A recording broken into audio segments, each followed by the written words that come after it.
Salut les amis, ça y est, la rentrée a démarré. Et l'un de vos premiers objectifs, les mecs, surtout les célibataires, c'est de trouver la femme de votre vie. La plupart du temps, vous essayez de trouver des techniques de drague, même les plus loufoques, et en général, c'est le flop, flop et reflop. Aujourd'hui, ma mission, ce n'est pas de vous dire ce qui fonctionne avec les femmes, les qualités qu'elles aiment ou les techniques de drague qui marchent. Non, c'est juste de vous montrer ce qu'elles détestent.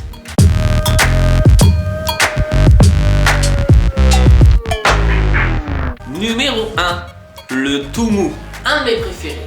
On en a tous connu au moins un dans sa vie et tout le monde s'énervait rien qu'en le voyant. Le tout mou, c'est le mec qui n'a aucune ténacité, aucune envie, aucun leadership et qui passe son temps à répondre aux questions par des je sais pas et des ouais, bof. J'avais un pote comme ça au lycée que je croisais toujours aux interclasses et dès qu'on voyait une fille par exemple, ça se passait de cette façon-là. Regarde la fille là-bas. Elle est magnifique. Ouais, bof. T'es sérieux là? Attends, la fille c'est une arme de destruction massive et toi tu dis juste bof? Je sais pas. Tu me désespères. Ce type était vraiment un mollusque et bien que je lui demandais de me faire des phrases avec sujet, verbe, complément, ce mec mettait 10 ans à le faire. Résultat des courses, j'ai pété un câble et je l'ai envoyé bouler. Alors, pourquoi les femmes ne les aiment pas? Tout simplement parce qu'elles doivent prendre toutes les initiatives et que ces mecs sont chiants à mourir, inactifs et lents. Tout le contraire d'un séducteur. Le numéro 2. Le chiant. Le chiant, c'est celui qui n'a pas de vie. C'est celui qui passe ses week-ends à rester planté devant sa télé ou son ordi et qui se fait des nuits spéciales jeux vidéo. On parle de moi là? Bah non. Tu t'es senti visé? Non, pas du tout. C'est juste que quand tu parles de jeux vidéo, bah, je rapplique, hein. C'est comme si j'étais attiré, quoi. Ah, ok. Résultat, ce mec n'a rien à raconter. Et pire, il n'y a rien d'excitant dans sa vie. C'est pour ça que les femmes l'évitent. Je me lève pas, hein, mais je confirme. On le répète souvent. Ayez une vie intéressante pour des gens intéressants. Numéro 3. Le raciste. Le haineux. Lui, c'est sûrement le pire. Et hélas, il en existe beaucoup. Ce mec-là, vous le repérez vite. Il est toujours en train de tenir des propos racistes ou haineux et il est rempli de colère. Le problème, c'est que durant l'adolescence, certains, pour se donner un style, se faire accepter ou je ne sais quoi, se mettent à jouer les caïds. Alors, pour tous ceux qui se sentent visés, je vous dis stop! Arrêtez tout de suite, car c'est franchement pathétique et énervant de voir des gens comme ça. L'ouverture d'esprit et la tolérance, ça s'apprend. Mais c'est vraiment important si vous voulez vivre heureux. Dans ce cas-là, c'est l'ouverture d'esprit du gentleman qui est mis en avant. Numéro 4. Le connard. Les Anglais l'appellent jerk. Moi, je l'appelle connard. C'est le genre de gars qui aime emmerder le monde, mais pas pour le taquiner. Lui, c'est par pure méchanceté, en fait.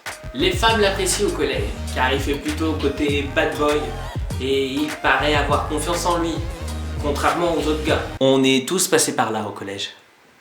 Même moi, c'est pour vous dire. Cependant, au lycée ou à la fac, les choses changent. Les autres mecs ont pris confiance en eux. Vous avez pris confiance en vous. Finalement, il passe pour le plus grand des imbéciles qui n'a rien de mieux à faire que de martyriser les plus petits et qui est en train de rater tout ce qu'il fait. Ce genre de mec n'attire pas, car personne n'est pas assez maso pour voir un mec qui prend plaisir à voir le malheur des autres. La bienveillance, c'est une qualité rare, mais importante. Numéro 5. Le prétentieux. Le prétentieux, c'est le gars qui a confondu confiance en soi et arrogance. Du coup, il se comporte de manière hautaine avec les gens, les regarde de haut, se croit supérieur et leur manque de respect. Si un peu d'arrogance mélangée à l'humour, ça plaît aux nanas, l'arrogance seule les répugne. Et pourquoi? Tout simplement parce que les gens prétentieux sont incapables de se remettre en question, ils sont incapables de voir les efforts des gens. Et ça, c'est tout sauf attirant.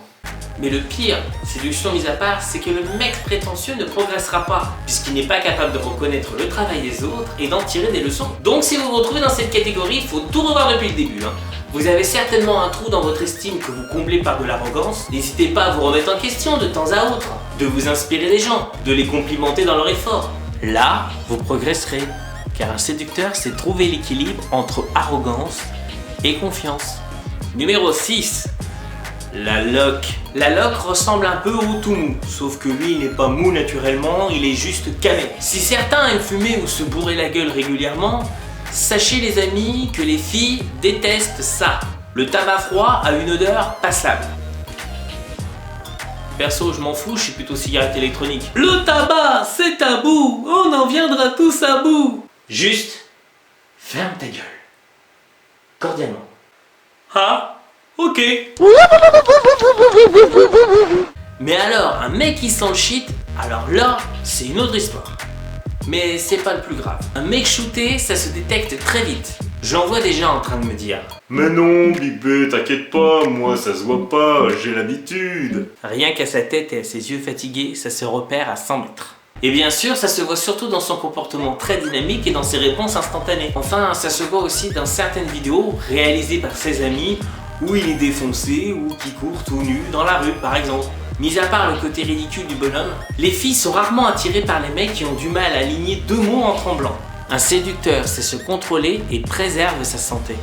Et numéro 7, le romantique. Ce type est tout gentil. Le problème, c'est qu'il est persuadé que l'amour et la séduction se passent comme dans Titanic. Je suis le maître du monde! Wouhou! Du coup, il en est réduit à écrire des poèmes, offrir des cadeaux et obéir à la demoiselle. Je viens d'ailleurs de rencontrer une personne comme ça, et le titre d'un de ses poèmes, c'est... Enfin, non. Je vous laisse deviner. Bien sûr, comme vous le savez, ce mec hyper mielleux et collant, c'est loin d'être attirant. Si je vous ai cité ces types d'hommes, c'est surtout pour mettre en avant certaines qualités du séducteur. Ce que vous devez retenir de cette vidéo se résume en quelques lignes. Un vrai mec doit être généreux, bienveillant, entreprenant, respectueux et confiant. Cependant, si vous vous retrouvez dans un des personnages que j'ai cités, vous savez, il n'est pas trop tard pour changer.